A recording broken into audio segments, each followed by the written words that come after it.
welcome to the Bhagavad Gita Chapter 1.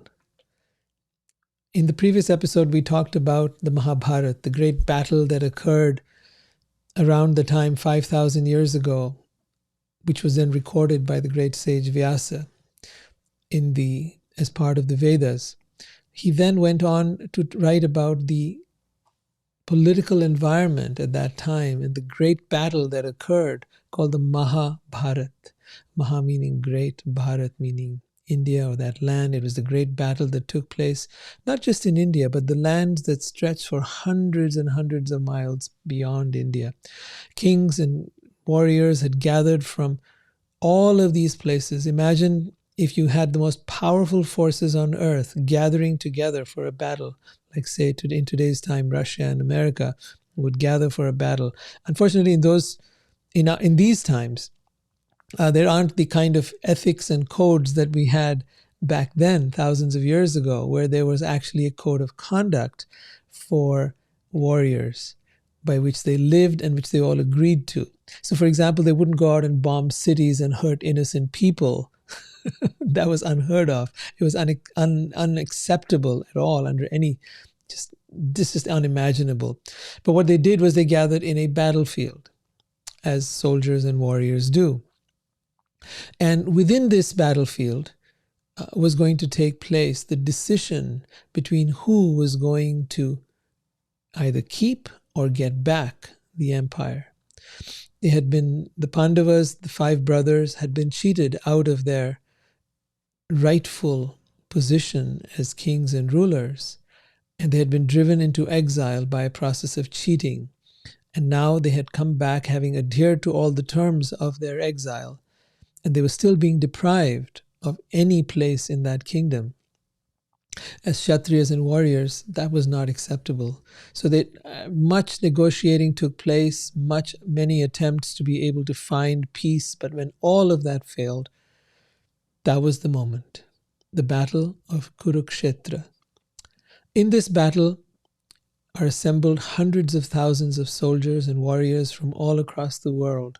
It is literally world war. As the battle is about to start, you hear the sound of conch shells and bugles and all kinds of instruments. You hear warriors from all over the place. In the midst of all that, Arjun, one of the five Pandavas, the great archer, the greatest warrior of his time, wanted to go a little closer to see who all were assembled to fight against him. And as he went there and he saw in front of him his family members, he began to have certain doubts. So we're going to speak about that. This is the Bhagavad Gita, chapter number 1. Now, the Bhagavad Gita is perhaps one of the most profound books of all time. It has been referred to as the quintessential spiritual teaching in the world. It has been recognized by authors like Aldous Huxley, like Thoreau, Emerson, Gandhi, so many other philosophers, and pretty much all spiritual teachers across the world reference the Bhagavad Gita. Now, why is it so significant? Because of two things. One, it contains the essence of all the Vedic wisdom, the wisdom that had been on this planet for thousands of years, even before the Bhagavad Gita was spoken, which is 3000 BC. For thousands of years, that Vedic wisdom had been handed down as Shruti, by word of mouth. It was spoken and remembered and spoken and remembered. It was put into verses and chants so that it could not be distorted because it would throw the whole thing off meter. And finally, when it was seen that the age of Kali was about to start, the age of quarrel, dissension, hypocrisy that we now live in, it was known that the intelligence of human beings and their moral character would degrade so much that this information had to be recorded. So at that time, the Bhagavad Gita, which I will try and show you over here, I think you'll be able to see it now. Yeah. was, and I'm using the translation of Bhagavad Gita as it is, which was translated by A.C. Bhaktivedanta Swami Prabhupada, who is incredible in his translations, and I've always loved his writing. What he goes on to do here is present it with the deeper significance and the meaning of that. So the meaning of the word yoga, I think we'll start there because that's really what the Bhagavad Gita is about. It explains to you yoga. Now, what is yoga? Most people think in today's time yoga is about some exercises and contorting yourself into a pretzel or something and making yourself into all these different things. They think of it as an exercise, but that's the furthest thing. Yoga is not exercise. The real meaning of yoga is about union with God, union through different processes. But the two fundamental processes are one, merging with or becoming one with God, and the second is surrendering to divine will and becoming a lover of God. Both of these paths are powerful, and the followers of each one of them will think, oh, the other one's path is so easy. Oh, mine is more difficult. It's never quite like that. We're all human. We are all flawed, and for all of us, this is difficult. Any path you choose to come to God, to become one with God, is fraught with many, many obstacles on its path. So I think it's important that we remember that and we continue to empathize with and respect each other's way. The aims of yoga are the following: how to be free from karma and suffering. Karma is the reaction to our actions, and we all incur that. Every time you do something, there is a reaction to your actions. Some of those reactions are immediate and some of those are long-term. So how to become free from our karma and the sufferings of this world, whether that is heat or cold or death or birth or old age or disease. There are so many kinds of suffering in this world, and how do you become free of that? And then to become further free from the cycle of birth and death, to keep no longer having to come back here and be part of this samsara, this endless cycle. And ultimately, this is done by the process of becoming enlightened or self-realized. So the Bhagavad Gita goes into a number of different yoga systems to be able to explain this path to you, to give you choices, to give you options, and to let you find what is right for you. It speaks about Hatha Yoga, which is using the body to still the mind. It speaks about Karma Yoga, the yoga of work or action. It speaks about Jnana or Sankhya Yoga, the philosophy of yoga. It speaks about Dhyana Yoga, which is the yoga of meditation. And finally, it speaks of Bhakti Yoga, the yoga of divine love. So if that sounds like a lot of things, of course it is.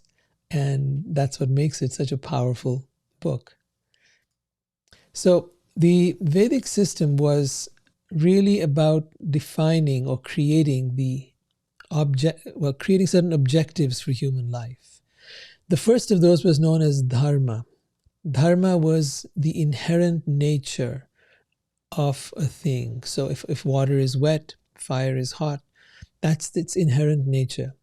It then went on to explore what is the inherent nature of the human being. Who am I? What is my inherent nature? Who am I without my conditioning, without my beliefs, without my philosophies and ideas of life? Who am I beyond my life story? Who am I? So that is where you begin to find your dharma, your original nature. And of course, we all need to live in this world, so the next thing it explores is artha, which is abundance without attachment. Very important. Today's time we hear and see so many teachings about how you can be wealthy and how you can be abundant and how you can be a millionaire. But the Bhagavad Gita teaches something that goes far beyond that, and that is how to be abundant without attachment.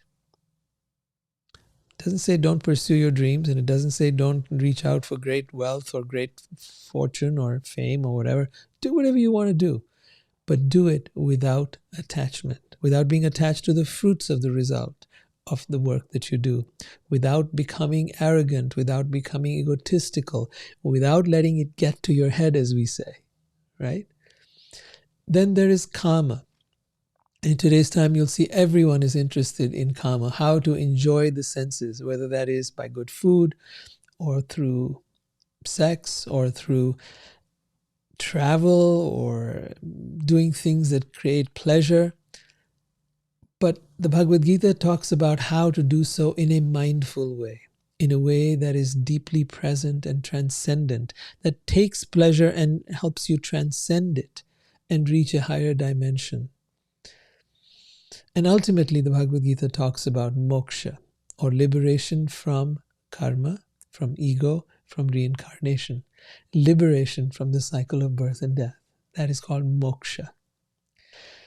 So with these in mind, we proceed to understand the Bhagavad Gita and its speaker, the one who is actually behind the Bhagavad Gita, who gives the authority to the Bhagavad Gita, who speaks it and is guiding all of us and has been doing so for thousands of years. And that person's name is Krishna. Krishna, the speaker of the Bhagavad Gita, was in this world 5,000 years ago. He declares to Arjun, his friend, the following words. He says to Arjun, I am the source of all material and spiritual worlds. Everything emanates from me. The wise who perfectly know this worship me with all their heart. So he's not talking about a system of fear. He's not talking about a system of blind belief, but rather of understanding who he is. He goes on in the Bhagavad Gita to explain who he is, to tell you his attributes, to tell you the nature of the divine, and how you can be part of that, and how you can immerse yourself in that, and how you can discover that for yourself and experience it within yourself, right? But he does state, I am the source of all material and spiritual worlds. He then goes on to provide evidence in the form of what is referred to as the universal form, a gigantic form. Within his own body, he shows multiple universes, past, present, future, all creatures, all beings, everything, the entire creation, the entire cosmos, the entire universe within a gigantic form that he reveals to Arjun when Arjun challenges him and saying, how do I know who you say that you are who you say you are? I mean, lots of people claim to be God. Lots of people claim to be teachers, messengers, gurus, whatever it is. But how do I know? You're claiming to be God. And so Krishna demonstrates that. We'll talk about all these things in the Bhagavad Gita as we go along, and I leave it to you to be able to figure out whether these things feel right to you or not. You have complete and utter freedom to choose what feels right for you. So with that in mind, let's get into the story. The story begins in the Battle of Kurukshetra, like I was saying earlier, and it begins with Arjun's dilemma. Arjun's dilemma is absolutely unique, and it is something that has perhaps been felt by many of us at different times in our lives. We've all had times in our lives where we could not decide. There were so many thoughts swirling in our head. There were so many contradictions. There were so many things that just didn't make sense. And so that's the position that Arjun finds himself in. Now, viewing this entire scene that is taking place, the Battle of Kurukshetra and Arjun's dilemma, is a king called Dhritarashtra, the blind king that we talked about in the Mahabharata. And he, although blind, is sitting with his, I guess, assistant or one of his members of his court, Sanjay. And Sanjay has been blessed with the ability for remote viewing. Now, you might have heard of this term.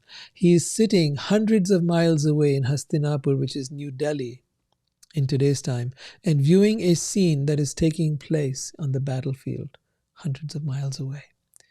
Sanjay is then narrating to the king what is going on. And the same scene is being witnessed by Vyasa, who is the person compiling the Mahabharata and the Bhagavad Gita and all of the hundreds and hundreds of books of the Vedas. He was at that very time in the process of doing this, so he was witness to that. And here is the picture of the king Dhritarashtra and Sanjay, who is seeing within himself the whole scene and narrating it to the king. So in the battlefield, Arjun wants to see who's on the other side, like I was saying earlier, and then he begins to have doubts and cold feet. And he says, "Seeing my friends and relatives present before me in such a fighting spirit, I feel the limbs of my body quivering and my mouth drying up. My entire body is trembling, my hair is standing on end, my bow is slipping from my hand, and my skin is burning. I am now unable to stand here any longer. I am forgetting myself, and my mind is reeling. I see only misfortune." So just to once again bring you back to the scene, this is what the scene looks like. Krishna and Arjun, they're in the chariot there, and the entire battlefield. In this scene, we find Arjun confused and unable to continue. He's come to the battle, the greatest warrior of all time, and he's not able to go on, despite the fact that his family had been deeply wronged, despite the fact that he had everything taken away from him, despite the fact that they had been mistreated, tortured, abused, cheated. His wife was almost stripped of all her clothes in public. Despite all of that, he is now at a point where he sees in front of him his family members, and he says to Krishna, "I do not see how any good can come from killing my own kinsmen in this battle, nor can I, my dear Krishna, desire any subsequent victory or happiness. Of what avail to us are a kingdom, happiness, or even life itself, when all those for whom we may desire them are now arrayed on this battlefield?" So it's really quite the dilemma. I could imagine that if any of us was placed in this position, we might feel the same way. He says, "When teachers and relatives are ready to give up their lives and are standing before me, why should I wish to kill them, even though they might otherwise kill me? O maintainer of all living entities, I am not prepared to fight with them, even in exchange for the entire universe, let alone this earth. What pleasure will be derived from killing them?"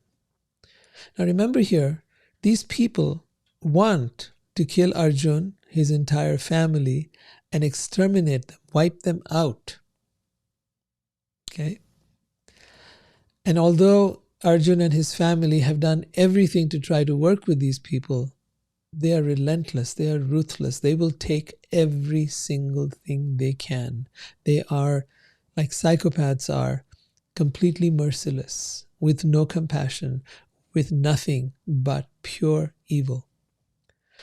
But on the other hand, we have Arjun, our good, kind human being, saying here, "Sin will overcome us if we slay such aggressors. Therefore it is not proper for us. What should we gain, and how could we be happy by killing our own kinsmen?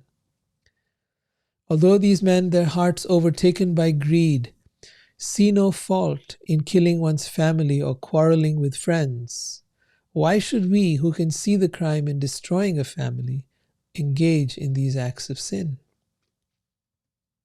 How strange it is that we are preparing to commit gravely sinful acts, driven by the desire to enjoy royal happiness. We are intent on killing our own kinsmen. Now, reading this, you would be completely convinced. He's so logical. He's so sensible. He is so compassionate. He is so kind. He is so noble, right? He must be right. And that's if you didn't know the whole story. That's if you didn't know the deeper purpose behind that story. Krishna reveals it later in the Bhagavad Gita. He says, I have come to this world to annihilate the miscreants and establish the principles of dharma. The people on the other side of Arjun were people who had been creating havoc all over the planet. They were what we call in today's time dictators. They were what we call really cruel leaders, people who exploit their subjects, who torture them, who kill them, who rape women, people who have no ethical, moral standing. So Krishna's purpose in coming here into this world was, number one, to annihilate such people, to wipe out and cleanse the earth of that. Because the deeper story behind that was the earth was literally crying out, help, help. I am being destroyed by these people who are creating havoc on earth. And this is something that is happening in today's time as well. We are all faced with a world in which we're destroying the planet. And the earth is crying out, you're destroying my air, you're destroying the soil, you're destroying everything that is good here. And you are creating your own things that are completely in disharmony with natural order. So it is in that context that the earth is now beginning to react, even in today's time, to react, to destroy, to annihilate those creatures who have become a blight on the earth. And it is the same earth that called out to Krishna to come and help, that things had gone out of hand and that things had to be set right again. So that was the deeper meaning and purpose behind Krishna's being here and the meaning of this battle. That is why Krishna goes on, this is not just about your relatives, Arjun. This is not just about them. You're not getting the picture. You're not understanding what is happening here. But Arjun continues, and Krishna is patiently listening to him. Arjun goes on to say, better for me if the sons of Dhritarashtra, weapons in hand, were to kill me unarmed and unresisting on the battlefield. So Arjun would make of himself a martyr and allow himself to be just destroyed by these cruel and heartless people. Sanjaya, who was witnessing this whole scene, said, Arjun, having spoken thus on the battlefield, cast aside his bow and arrows and sat down on the chariot, his mind overwhelmed with grief. And this is the scene that shows you Arjun at the feet of Krishna, speaking to him, asking for his help.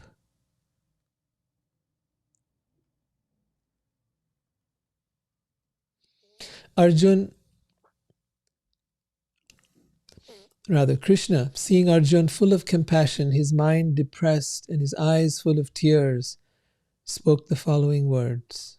My dear Arjun, how have these impurities come upon you? They are not at all befitting a man who knows the value of life. Do not yield to this degrading impotence. It does not become you. Give up such petty weakness of heart and arise. Arjun continued with his protestations. Arjun said, how can I counterattack with arrows in battle men like Bhishma and Drona who are worthy of my worship? So he presents all kinds of argument, from sentimental, emotional, family, attachment. And then he continues with being his, wanting to sacrifice everything. He says it would be better to live in this world by begging than to live at the cost of the lives of great souls who are my teachers. Even though desiring worldly gain, they are superior. So even though they're desiring worldly gain, even though they're willing to kill us, even though they're willing to ruin our entire family and our entire dynasty and all the people who believe in us. But you know what? They're elders. Oh, they're our teachers. They're our relatives. They're my cousins. They're my uncles. And then he goes on to say, if they are killed, everything we enjoy will be tainted with blood. Nor do we know which is better, conquering them or being conquered by them. Right? Now imagine a situation like this, where you've got, let's say, Russia and America on opposite ends. You've got the Nazis on one hand, let's say, and you've got the Allies on the other side. And you've got the generals, the key people in the Allies, that is when you had the Americans and the Europeans and all getting together to fight off Hitler, right? Because this is the kind of enemy we're looking at, a Hitler type enemy. And they're now appealing on the basis of, Hitler's got a partner. His soldiers, they have wives. What will happen to them? How will we be able to? But we're not following, my dear friend, is that these people have been killing millions of people all across Europe at that time. What you're not getting, despite your sentimentality, is that this person has been literally the cause of so much suffering in the world, and that the time has come for him to be wiped out. You cannot keep on letting him do that. You cannot let a person like that get away without repercussions, without anyone saying anything, and let millions and millions of people suffer at the hands of such a person. There comes a time when you got to say, enough is enough, and we will not take this anymore. And that time had come in the time of the Mahabharata.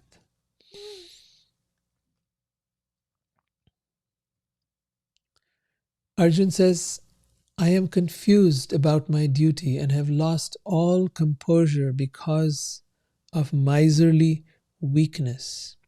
In this condition, I am asking you to tell me for certain what is best for me. Now I am your disciple and a soul surrendered unto you.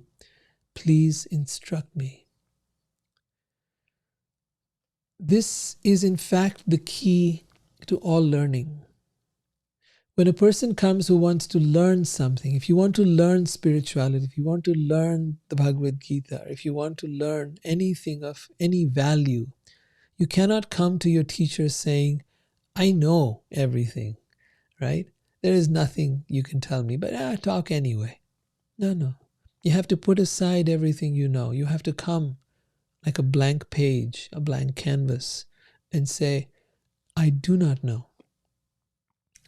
Socrates himself had said that famously, where he said, to know that you do not know is the greatest step to knowledge. Let me say that again. To know that you do not know is the greatest step to knowledge. And here Arjun is saying, I am confused about my duty and have lost all composure because of miserly weakness. In this condition, I am asking you, dear Krishna, to tell me for certain what is best for me. Now I am your disciple and a soul surrendered unto you. Please instruct me. I think you may have experienced this in your own life, where you go to instruct somebody who didn't ask for it, unsolicited advice. And I think a lot of us tend to go there, and we want to give people advice, and they never asked us for it. And then we find there's a lot of resentment. They don't really want to hear you. They didn't ask you. It was not part of their agreement. Maybe you're just their friend. Maybe you're a family member. Maybe they don't have the openness to hear you. The best person, if you are going to speak and share with them your wisdom, is the person who wants to know, who wants to hear, who wants your advice, who wants what you have to share with them, right? Who's there by choice asking you, please tell me, what should I do right now? I am confused. I do not know what to do. So it is that mode of humility that Arjun adopts over here. It is that path of surrender that Arjun adopts over here. And then he says to Krishna, please instruct me. So I would say to all of you that that is the mood with which to understand the Bhagavad Gita. If you think you know, you will learn nothing. And if you think you do not know, if you are in that place of curiosity and openness to learn something different, you will learn immensely from the Bhagavad Gita.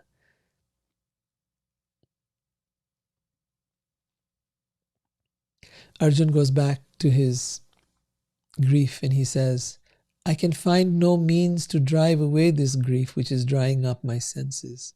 I will not be able to dispel it even if I win a prosperous, unrivaled kingdom on earth with sovereignty like the demigods in heaven. So the concept of demigods again is something that is worth talking about. They talk of them as the devas. I think we explained it in the Mahabharata section, the first part of this series, in which I explained to you devas or demigods are given the charge of taking care of this universal creation. They manage. It is not God that manages everything, but rather the devas, who are highly evolved beings. So he says, even if I get to have a kingdom like the devas in heaven, even then I will not be able to drive away this grief. It's not about material things. There's a great emphasis Arjun is placing on the value of family and of connection and of love. And then Arjun says to Krishna, Govinda, that's another of Krishna's names, I shall not fight. And then he becomes quiet. Krishna then goes on to enlighten Arjun with the wisdom of the Bhagavad Gita and why this battle has to be fought. He speaks about the nature of the self, the soul, the nature of what a self-realized being is. He illuminates Arjun about dharma and about how to live in this world. There is so much of wisdom to be found in the Bhagavad Gita. And it's all put together in a way that we're going to be exploring in the next few episodes. We're going to go and unlock every single chapter, take out the essence, the core, the sweet learning from all of it, and present it to you in a way that is simple and easy to understand. Thank you for being here, and I look forward to continuing this journey with you. Take care. Hare Krishna. Jai Shri